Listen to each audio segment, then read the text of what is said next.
194 Mike Romeo Romeo.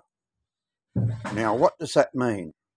It means that an English registered bike on SORN, Statutory Off-Road Notification, has now arrived in Australia. It's that little peek view that we gave you a while ago. Now we're going to show you the whole bike. Now, let's have a look here. It's blue and it looks different. Look at that elegant fronter. Have you seen a motorcycle front like that? I recently corresponded with a gentleman who's a motorcycle dealer in the United States. And he tried to tell his viewers, not misleading them, different things about this particular bike. So we better tell you what it is. There's no badges on it. Does anyone know what it is? I know how to find out what this is because, no, there was a sticker on the crate. It said 1962 Velocette Viceroy. Yes, this is a Velocette. You know those handsome black big bikes? Well, this is a lovely little blue baby. Now, what do we know about it? We know that they first proposed them in 1960 at a price of £189 and about 35 cents, and they didn't hit the market to 1961, and they were listed in 1964, but none were ever sold in 64. So we're just going to lift the seat for you now so you can look underneath, and that'll show you a couple of things. Look at that. We see, apart from the owner's manual, it has a 12-volt electrical system in it. Oh, it is horizontally opposed, and it is 247cc. Now, we have a heel and toe gear change lever on the right-hand side.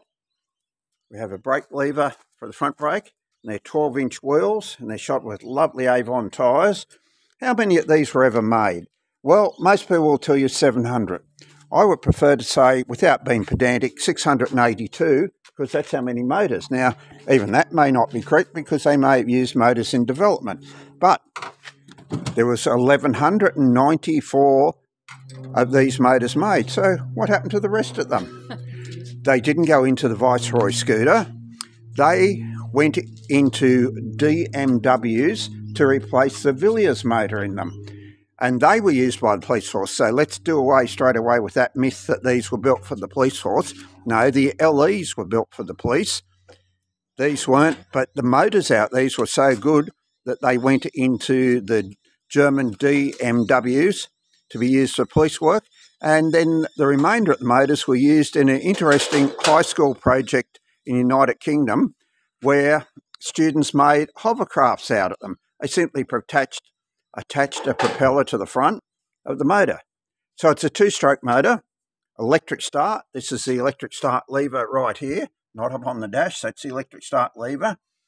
Pressed up crankcase, crankshaft, running in roller bearings, big end roller bearings. This is how you fill the 2.5 gallon fuel tank. And I might point out at this stage that they are actually petrol oil mix.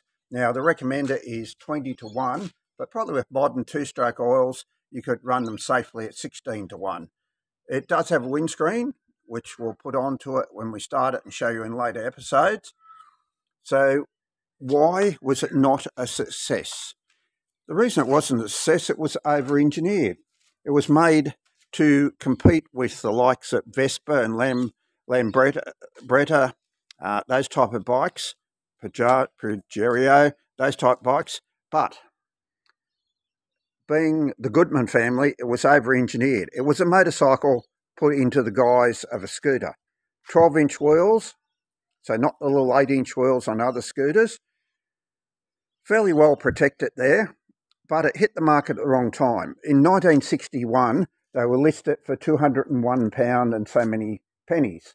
They ended up selling for around about £189, which, interestingly enough, is not overpriced because if you look at the other bikes in the family, the LEs, including the 200s and the 150s, if you look at the Valiant, which was part of this series, and the Vogue that we bought you in an earlier episode, they're all flat twins, and the Viceroy was actually the cheapest at the forum. So if people tell you they were overpriced, all they're doing is relating it to the prices of Italian scooters and things like that at the day. So they weren't overpriced. They were simply priced incorrectly for the market at that particular time. So that's a little bit history, maybe a bit too much history. The Velocette Viceroy, and this one we believe is either number 2 or 3 in Australia. But if you have a Viceroy in Australia, we'd love to be corrected. And we're going to take this Viceroy to a motorcycle show on the 4th of November 2023 in Coffs Harbour. And you can go and see this very motorcycle with its windscreen on. And that's one of the reasons why we sort of started back in June this year to get it to Australia, so it would be on show there. And if you have a Viceroy in Australia, give us a like, tell us about your Viceroy.